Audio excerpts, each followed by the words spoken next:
What would you say if a guy walked in for an interview without a shirt on? And I hired him. What would you say? 这绝对堪称职场求职的教科书。男人穿着破衣烂衫参加面试，最终却在众多求职者中脱颖而出，并获得老板的青睐。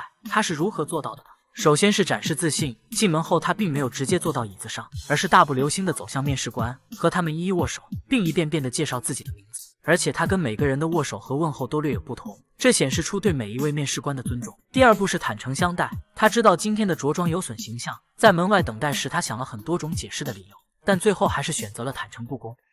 And I wanted to come up with a story that would demonstrate qualities that I'm sure you all admire here, like earnestness or diligence, team playing, something. And I couldn't think of anything. So the truth is, I was arrested for failure to pay parking tickets. Parking tickets? And I ran all the way here from the police station. What were you doing before you were arrested? I was painting my apartment. Is it dry now? I hope so. 他的坦诚反倒让面试官们出乎意料，成功进入到对话阶段。面试的第三要素就是善于表达。对于面试官的每一个问题，他都做到了对答如流。而面对学历低、资历浅等硬伤的质疑，他用最直白的话说出了自己的优势。I'm the type of person. If you ask me a question and I don't know the answer, I'm going to tell you that I don't know. But I bet you what? I know how to find the answer, and I will find the answer. 然而，这样的表现还难以让华尔街最大的金融公司满意。大老板最后问了一个最为尖锐的问题 What would you say if a guy walked in for an interview without a shirt on? 这其实变相的给他下了逐客令，让他知难而退。可男人略微思考后就给出了答案。He must have had on some really nice pants. 这样的回答让面试官们拍手称赞，彻底折服。如果你认为男人依靠自己的机智和幽默就赢得了面试，那就大错特错了。比起面试上的临场发挥，更重要的还是有人在老板面前推波助澜。而这一切对于毫无背景的男人来说，都源于他对梦想、对幸福坚持不懈的结果。男人名叫克里斯，为了让家人过上幸福的生活，他花光所有的积蓄代理了一个骨密度扫描仪，本以为可以借此大赚特赚，可恰巧此时美国爆发了经济危机，昂贵的扫描仪被医院视为无用的奢侈品，这让他的推销屡屡碰壁。克里斯的生活一下子陷入了窘境，不仅拖欠了2个月的房租，3次延期缴税，连自己的车都因为交不起罚款，只能眼睁睁地看着被警察拖走。巨大的生活压力落在了妻子身上，为了补贴家用，他一个人拼命做着3份工作，儿子也被送进廉价的托儿所。夫妻俩经常因为一些琐事吵得不可开交，直到有一天，克里斯经过一条街道，他看到一个开豪车的男人，于是好奇地拦住了他。I got 2 questions for you. What do you do and how do you do it? I'm a stockbroker. Stockbroker. Oh. Had to go to college to be a stockbroker, huh? You don't have to. Have to be good with numbers and good with people. 看到周围每个人的脸上都洋溢着幸福的笑容，这给克里斯的心里埋下一个梦想的种子。他决心成为一名股票经纪人，让自己和家人也能微笑着生活。他把这个想法告诉了妻子。Stockbroker. Yeah. Not an astronaut? 妻子的想法并没有错，现实总是赤裸裸的，当生存都成了问题，最要紧的还是要先填饱肚子。在妻子看来，努力推销囤积的扫描仪才是眼下最该去努力的事情。虽然没有得到妻子的认可，但克里斯很快就付诸了行动。第2天便来到证券公司门口，为了更加体面地参加面试，他委托一个街头卖唱的女孩帮忙看管扫描仪，并支付了1元钱作为看管费。可他刚拿到证券公司的实习申请表，就看到女孩拿着他的扫描仪跑了。无奈之下，他急忙拿着未填的表单追了出去。要知道，一台扫描仪的价钱可顶他们全家1个月的生活费了。可最终他还是晚了一步，这让本就拮据的生活更是雪上加霜。克里斯失落地站在地铁上，他看着手里的表单，更加坚定了追逐幸福生活的决心。虽然弄丢了扫描仪，但克里斯还是尽力满足了儿子的生日愿望。可即便只是一个篮球，这也加剧了他们生活的负担。克里斯好不容易找到证券公司的人事主管，提交了他的实习申请表，可过了1个月却始终杳无回音。于是他每天守在证券公司楼下，终于等到了人事主管。为了蹭到攀谈的机会，他谎称自己也要打车，而且正好和对方顺路。上车后，克里斯开始努力地介绍自己，可对方根本不理他，一门心思地玩着手里的魔方。虽然魔方在现在十分常见，但是在上世纪80年代却是最新奇的玩具。克里斯借机表示自己可以试试这个魔方，并承诺在下车前就能将它复原。主管听后轻蔑地笑了，他认为克里斯根本不知道魔方怎么玩，但很快他的笑容就消失了。克里斯竟然真的一步步拼好了魔方的几个面，连司机都忍不住探头张望。车子刚到目的地，魔方也成功复原，这让傲慢的主管惊讶不已。他第一次正视了眼前这个男人。 Good job. Goodbye. 而事实上，克里斯并非玩魔方的天才，因为不久前儿子收到了一个魔方的礼物。好奇的他钻研了很长时间，可当主管下车后，克里斯这才发现一个尴尬的问题：他的钱根本付不起打车费，他只能趁机夺门而逃，一边跑一边无奈的大声道歉。可出租车司机对他穷追不舍。在经济萧条的年代，每个人的生活都举步维艰，出租车司机也是一样。他一路追到了地铁站，情急之下，克里斯赶在地铁即将关门时跳了进去，可扫描仪被卡在门口。 列车开动，他只能选择放手。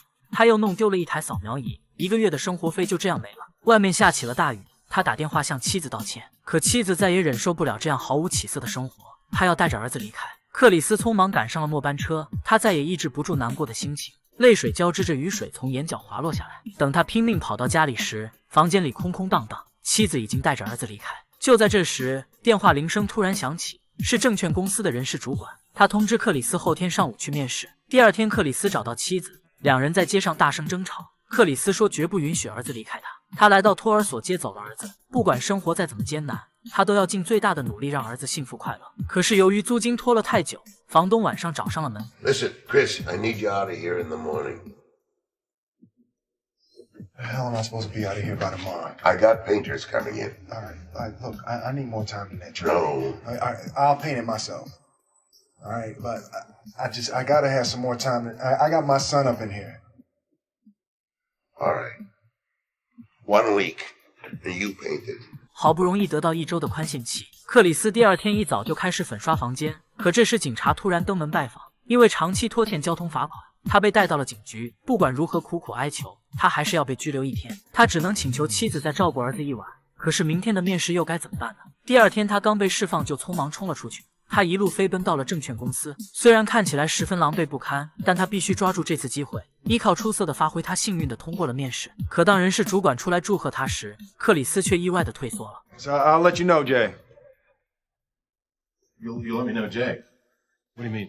Yeah, I'll give you a call tomorrow sometime. And What? What are you talking? You hounded me for this. You stood here. listen, there's no salary. No. I was not aware of that. My circumstances have changed some, and I need to be certain that I'll be able to. Okay. Tonight, I swear I will fill your spot. I promise.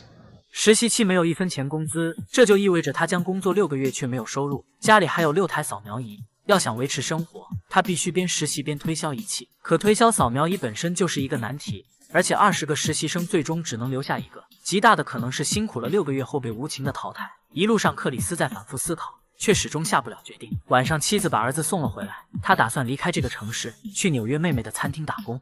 Tell him I love him, okay? And I know you'll take care of him, Chris. I know that. 妻子的离开让克里斯终于下定决心，他只有一条路可走，就是拿到股票经纪人的工作。他带着儿子搬到了最便宜的汽车旅馆，在屋顶的球场上，看着儿子一遍遍的投篮失误，他笑着告诉儿子：“也许你会在很多事情上出类拔萃，但绝对不是篮球。”儿子听到后非常失落，克里斯也意识到自己的错误。Hey. Don't ever let somebody tell you you can't do something.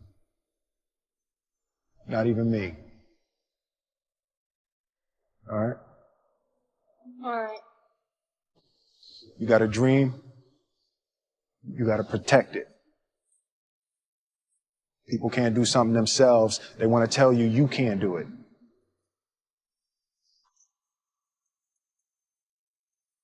You want something, go get it. Period. 这段经典台词不仅激励了小克里斯，更帮助了无数人在生活中度过困境，勇往直前。接下来的日子里，克里斯开始了自己的实习生涯。他付出了比别人3倍的努力，每天都早早来到工位上，一刻不停地联系客户。他的话筒永远都在手上。工作时他坚持不喝水，这样可以节约上厕所的时间。他还要每天提前3个小时下班去接儿子。再坐2个小时的地铁和公交回家。因为种族歧视，一个白人领导总是使唤他端茶送水，经常占用了他的工作时间，给客户打电话也并不顺利，十有八九刚接通就会被挂断，有时对方还会恶语相向。但克里斯总是用微笑来面对这一切。这天他联系上了一个大客户，对方让他20分钟内赶过去见面。他兴奋极了，立刻起身出发。可刚走到门口，就被那个使唤他的白人领导叫住。领导让他帮忙去停车，没办法，克里斯只能答应。好不容易找到了车子，可根本没地方可停。他只好开着车先去见客户，没想到路上遇到了堵车。等他拼命跑到客户公司时，还是错过了约见的时间。出来后发现领导的车被贴了罚单，他只能委屈的交了罚款。但克里斯并没有放弃，周末他带着儿子去拜访客户，专程向他道歉。客户被他真诚的态度所打动，邀请他们一起去看球赛。虽然这个客户并没有跟他合作，但却为他介绍了很多有钱人。克里斯因此渐渐打开了人脉，眼看生活在往好的方向发展。可厄运却突然再次降临，因为长时间拖欠税款，政府强行划走了他银行的存款，他彻底破产了。旅馆的老板一直在催他的房租，扫描仪仅剩下最后一台，他必须赶快卖掉才能维持现状。可是祸不单行，最后一台扫描仪竟然出了故障。一个好心的医生有意购买，但也无可奈何。夜里他带着儿子再次回到旅馆，结果行李被丢在了门口。旅馆老板更换了门锁，这一次他真的无家可归了。他带着儿子来到地铁站，在站台上踱来踱去。Dad, where are we going? I don't know. 面对儿子的问题，他不知道该如何回答。为了不让儿子难过，他用扫描仪当做一个时光机玩具，让儿子想象他们穿越到了远古时代。年幼的儿子极为懂事地配合着父亲表演。Here's a cave. Come on. Right here, right here. Go, go, go. 在地铁站的厕所里，克里斯用卫生纸铺地，抱着熟睡的儿子蜷在角落。每当外面有人敲门时，他便用手捂住儿子的耳朵，用腿死死地抵住门。一次次的敲门声重重地打在他的心，他不敢出声，只能默默地抽泣。人生无数次挫败，终于让坚强的克里斯泪流不止。可生活还要继续。第二天，他带着行李到公司上班，下班后带着儿子去找新的住所。可所有的福利机构只接受妇女和儿童，男人只能去住收容所。在经济危机的年代，收容所的床位非常紧张，流浪者从门口排到了街尾。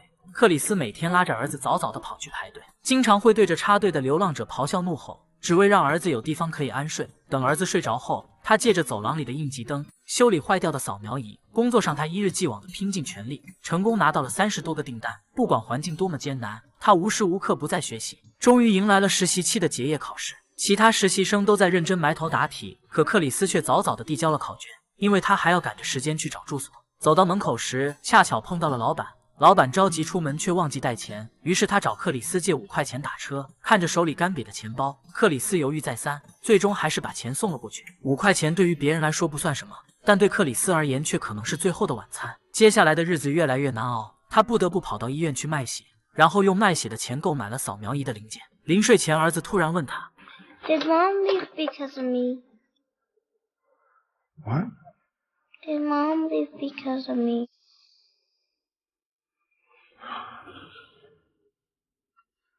Don't even think something like that. Mom left because of Mom, and you didn't have anything to do with that, okay?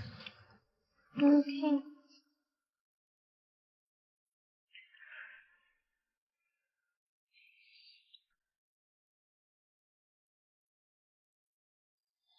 You're a good papa.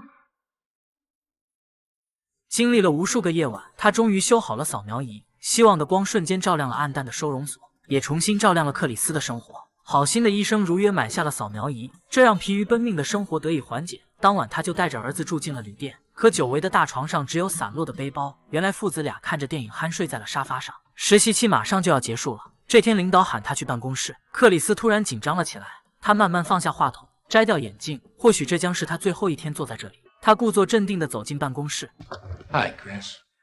Mr. Prime, good to see you. Nice shirt. Thank you, sir. Chris.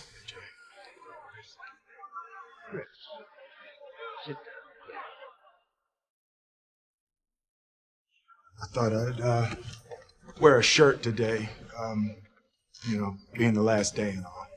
Thank you. Thank you. We appreciate that.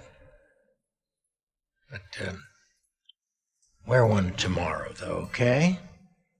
Because tomorrow's going to be your first day. If you'd like to work here as a broker. Would you like that, Chris? Yes, sir. Good. We couldn't be happier. So, welcome. Was it as easy as it looked? No, sir. No, sir, it wasn't.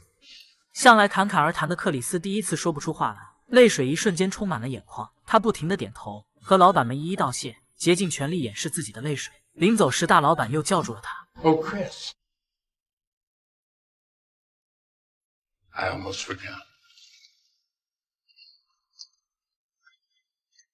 克里斯大步走回到工位，此刻的他表面上看似波澜不惊，可掉落的记事本却出卖了他激动的心。他快步走入到街上的人群中，终于长长的舒了一口气，然后举起双手奋力的鼓掌。他在为自己没有轻言放弃而自豪。此刻的他终于成为了精英中的一员。克里斯开心地朝着托儿所狂奔，他一把将儿子抱起来，迟迟不肯放手，泪水再次流了下来。此刻的他是最幸福的人。电影结尾，克里斯牵着儿子的手漫步在大道上，一个黑人从身边经过，他就是克里斯的原型人物克里斯加德纳。如今的他早已成为美国著名的投资专家，他的励志人生被搬上了荧幕，激励着无数追逐幸福和梦想的人。看完这部电影，让我不禁想起贺炜的一段语录：人生当中，成功只是一时的，失败却是主旋律。但是如何面对失败，却把人分成了不同的样子。有的人会被失败击垮，有的人能够不断的爬起来继续向前。我想真正的成熟并不是追求完美，而是直面自己的缺憾，这才是生活的本质。罗曼·罗兰说过，这个世上只有一种真正的英雄主义，那就是认清生活的真相，并且仍然热爱它。难道向上攀爬的那条路不是比站在顶峰更让人热血澎湃吗？我相信，经历了无数次挫折后再爬起，当幸福来敲门时，那个怀揣梦想的你一定恰好就站在门口。